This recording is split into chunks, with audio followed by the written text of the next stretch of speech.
కొదుమ సింహం ఈ month 21న release అవ్వబోతుంది.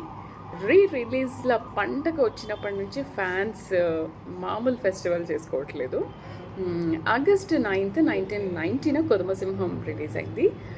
అప్పుడే చిరంజీవి మెగాస్టార్గా ఎదుగుతున్న టైంలో ఈ మూవీ రావడం అండ్ చిరంజీవి రాధా కాంబినేషన్లో ఈ మూవీ రూపుదిద్దుకోవడంతో ఇంకా హైప్ క్రియేట్ అయింది.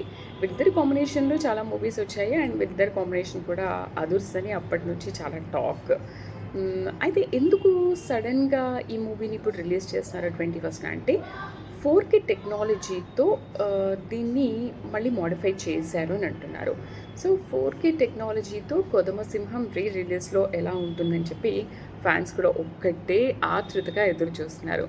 చూద్దాం 4K టెక్నాలజీతో ఈ మూవీ ఎలా ఉండబోతుంది అనేది. మెగాస్టార్ ఫ్యాన్స్ అందరికీ ఇదొక గుడ్ న్యూస్ అనే చెప్పాలి. సో 21st మెగాస్టార్ ఫ్యాన్స్ అందరూ రెడీ అయిపోండి.